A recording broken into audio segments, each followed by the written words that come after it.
Amanhã é um dia muito importante. Amanhã o STF começa a julgar no plenário virtual o pedido de suspeição do Gebran Neto e do Thompson Flores, dois desembargadores do TRF4.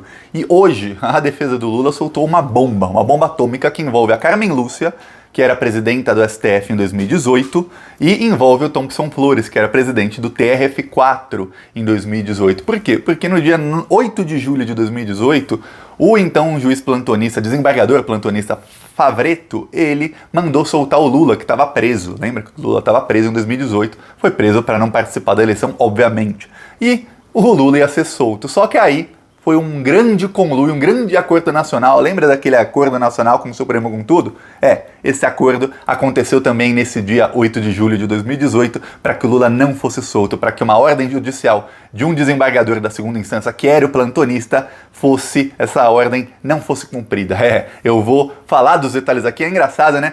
A gente sabe que esse pessoal, os juízes, etc., quando eles tiram férias, eles não voltam de férias para nada. Foi só o Lula. O Lula é a única pessoa no Brasil que conseguiu fazer a presidente do STF, o presidente do TRF4, dois desembargadores e o juiz Sérgio Moro trabalharem no meio das férias deles. Esse é o Lula. Antes de eu falar sobre isso, um segundinho, se você já sabia que era um grande golpe isso tudo, se inscreve no canal e curte o vídeo. Aqui a gente fez mais de 100 vídeos mostrando as mentiras da Lava Jato, mostrando a Vaza Jato e mostrando esses vazamentos. Aqui a gente foi Lula livre todos os dias. Então um segundinho de graça. Muita gente não sabe, mas é de graça se inscrever no canal. É só clicar em inscrever e você está ajudando a fortalecer a esquerda. E aqui a gente também faz oposição ao bolsonarismo nas ruas. Ontem, nosso carro de som estava em Taubaté, em São Paulo, que é aquela cidade onde a Ford está fechando a fábrica, e na sexta-feira, amanhã nosso carro estará de manhã em Curitiba, estará na Baixada Fluminense, no Rio de Janeiro, e também em Natal, Rio Grande do Norte. Estarão em 3 cidades amanhã denunciando os crimes do governo Bolsonaro, denunciando a falta de vacina porque o Bolsonaro não quis comprar, denunciando a mansão do Flávio, denunciando o caos econômico, inflação, o caos em que o Bolsonaro colocou o Brasil. E quem quiser ajudar com essas ações, no finalzinho do vídeo aqui, só uma coisa, no finalzinho desse vídeo aqui eu mostro um trecho do carro que rodou ontem. Quem quiser ajudar com essas ações pra gente ampliar mais ainda, embaixo do vídeo tem um botão Seja Membro. Clica um segundinho, Seja Membro, e você está ajudando a gente. Ou no primeiro comentário deixe Pix, PicPay, Apoie-se ou conta bancária para quem quiser ajudar. Mas um segundinho, se inscrever no canal também já ajuda. Mas antes, agora vamos falar do assunto, que é o assunto do vídeo, que é a Carmen Lúcia e o Thompson Flores. Leia essa conversa aqui, quem quiser pausa para ler, porque eu vou ter que virar aqui para eu mesmo ler. Mas esse é um trecho da conversa que o Lula protocolou hoje. Eu vou ler aqui. O Deltan diz: Valeixo falou com Thompson, que é o Thompson Flores, que mandou não cumprir até ele decidir. Aí o Deltan diz: isso nos dá mais tempo. A Procuradoria-Geral da República vai apresentar o cautelar de 2P, não sei o que é isso, para a Laurita, que é a Laura Tesler, que ela é procuradora, ainda hoje. Aí ele diz: a Carmen Lúcia ligou para o Jungmann, que era o ministro da Justiça, e mandou não cumprir e teria falado também com Thompson. Aí o Deltan diz: o cenário tá bom. O que aconteceu naquele dia foi o seguinte: os desembargadores do TRF4 estavam de férias, os ministros do STF estavam de férias. Quem fica no plantão, no caso do TRF4, era o Favretto. O desembargador Favretto ficou de plantão no TRF4. E aí ele deu uma ordem de soltura do Lula, dizendo: olha, o Lula ele tem o direito de fazer campanha política. Não tem como, ele tem que ser solto para fazer campanha política, é o direito dele. E aí mandou soltar. Aí o que aconteceu? Todo mundo lá em Curitiba ficou desesperado. Opa, vamos soltar o Lula? Não. O golpe, o plano Lula que o Deltan falava sempre era manter o Lula preso para o PT perder a eleição. Esse era o plano. E aí o que acontece? Acontece que naquele momento houve um grande conluio para tentar não soltar o Lula. Só que tinha uma ordem judicial. Aí o Sérgio Moro, que era o juiz da primeira instância, foi lá e deu uma ordem dizendo: não, o Favretto, que é o desembargador da segunda instância, não tem competência para esse caso, não soltem o Lula. E ficou peraí, você é um juiz de primeira instância, de férias, o Moro estava em Portugal nesse dia, de férias, você está despachando dizendo que o seu superior não tem competência, pegou bem mal. Aí o Favretto ficou bravo e falou: olha, não só tem competência, como solte o Lula, prazo de 1 hora para a Polícia Federal soltar o Lula. Eu lembro desse dia, eu lembro, eu morava em Barcelona, eu lembro como se fosse ontem, de cada uma dessas decisões. Aí entrou o Gebran e aí começou a sair na mídia que tinha alguma coisa para a Polícia Federal não soltar o Lula. E a PF não soltava. Agora a gente sabe o que aconteceu.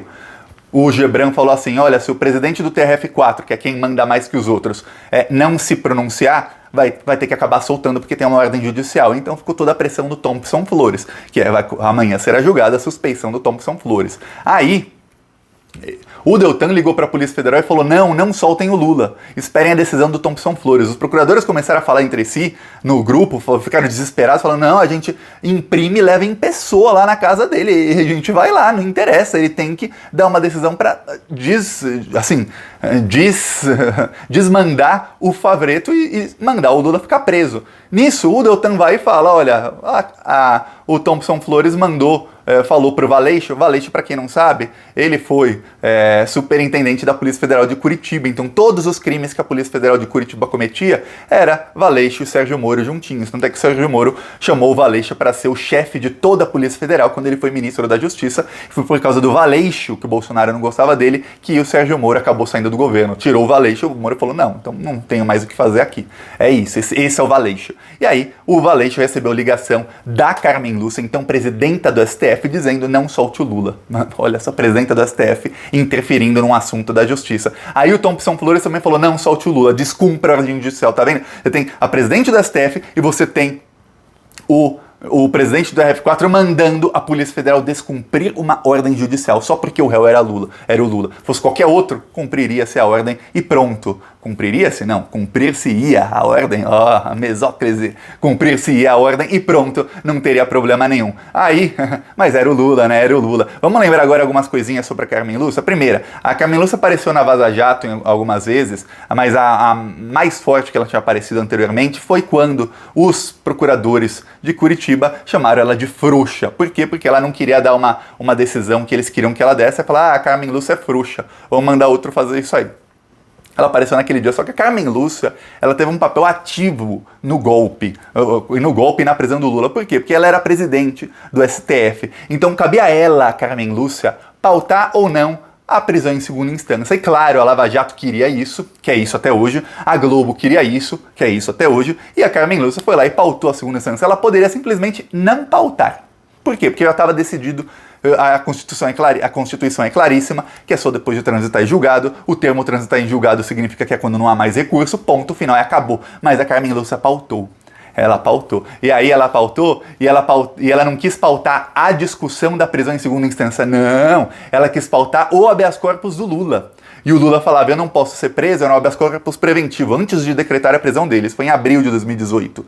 Dia 4 de abril, 3 de abril, foi uns dias antes dele ser preso. E o Lula falou, eu não posso ser preso porque eu não transitou em julgado. É só a segunda instância, então não tem como me prender, causar esse constrangimento pra mim, porque não transitou em julgado. Aí a Carmen Lúcia podia o quê? Podia pautar a ADI, que é o que mudaria a lei da segunda instância ou não, ou ela podia pautar só o habeas corpus do Lula. Ela pautou o habeas corpus do Lula. Por quê? Porque havia o entendimento do STF. Ela pautando o habeas corpus do Lula, o que aconteceu? O Lula perdeu e acabou sendo preso, e aí o STF virou a chavinha. Quem diz isso aí, esse termo virar a chavinha, nem fui eu que usei. Foi o líder do governo Bolsonaro, que é o Ricardo Barros, que falou, olha, a Lava Jato fez, ele não citou o grande acordo nacional que o Romero Jucá citou tão, assim, o Romero Jucá desenhou direitinho qual foi a situação, mas o líder do governo Bolsonaro no Congresso, o atual líder, Ricardo Barros, do Partido Progressista, falou, olha, o STF virou uma chave na Constituição, que aí tinha prisão em segunda instância. Para quê? Para prender o Lula, para o Lula não ser candidato.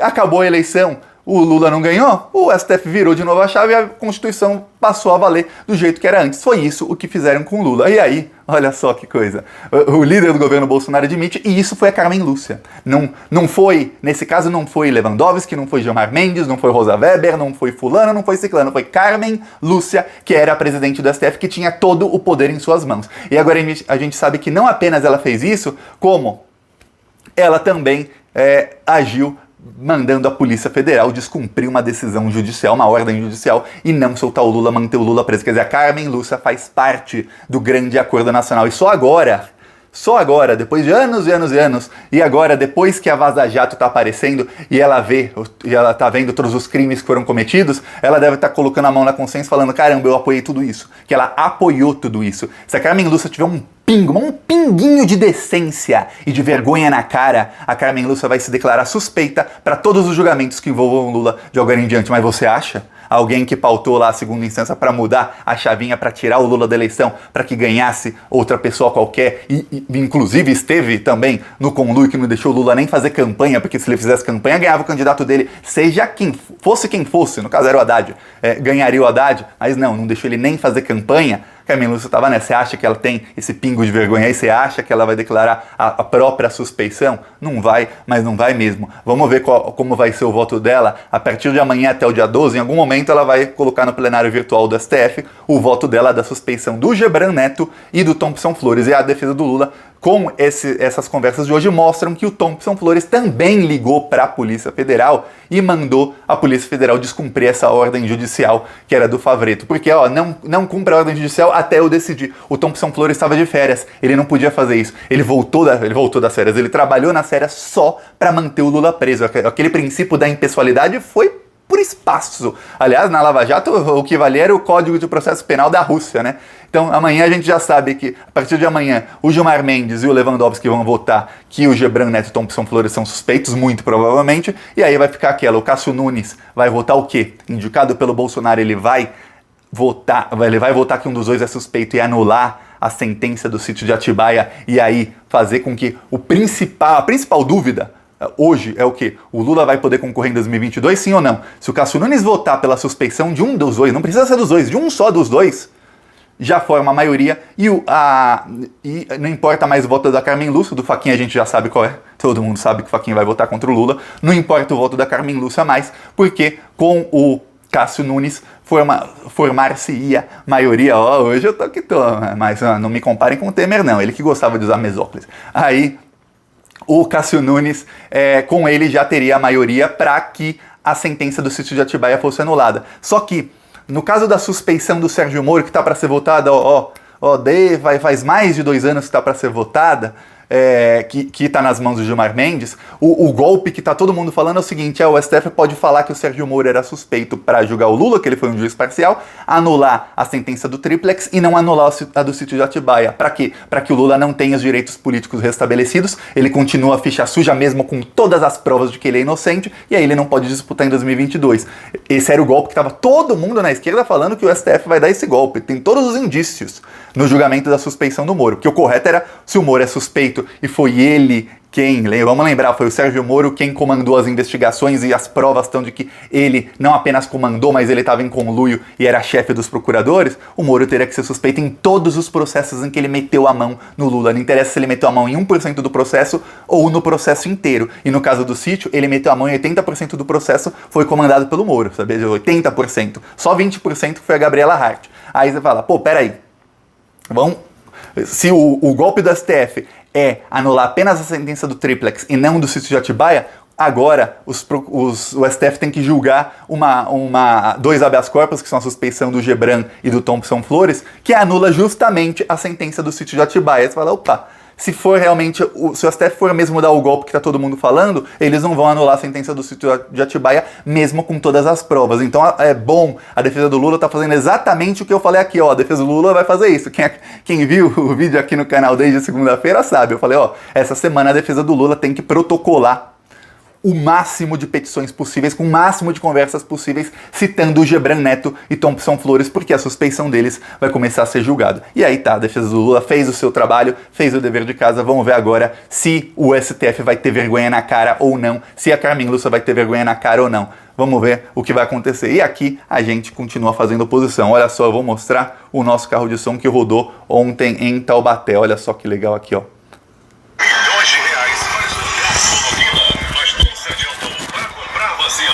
Quantas milhões de doses de vacina poderíamos comprar com o dinheiro que o governo Bolsonaro gastou em cloroquina?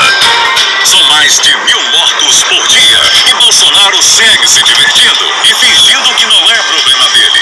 E porque só no governo Bolsonaro é que as empresas estrangeiras estão saindo do país. Mercedes, Audi e várias outras já foram embora. Bolsonaro prometeu emprego e entregou desemprego. Cadê o emprego, Bolsonaro? Estamos morrendo de fome e solo governo Bolsonaro é que os preços da carne, arroz, feijão e óleo aumentaram tanto. Não temos comida na mesa, só temos inflação e desemprego. E a vacina que salvaria a economia e milhares de vidas, Bolsonaro não comprou. Fique ligado, assista Plantão Brasil no YouTube. Tá aqui o carro que rodou ontem em Taubaté e amanhã estaremos em Curitiba, terra do Sérgio Moro, onde aconteceu isso tudo que eu acabei de narrar. Estaremos também amanhã em Natal e na Baixada Fluminense, no Rio de Janeiro, em Belford Roxo e Nova Iguaçu, se eu não me engano. Mas amanhã eu já mostro aqui vídeos e mostro no meu Twitter e no Instagram. Siga-me nas redes sociais e também no TikTok, às vezes eu mostro, ou quando eu não mostro, eu sempre publico. Todo dia eu tô publicando no TikTok. Siga-me no TikTok, é a melhor rede. Falou!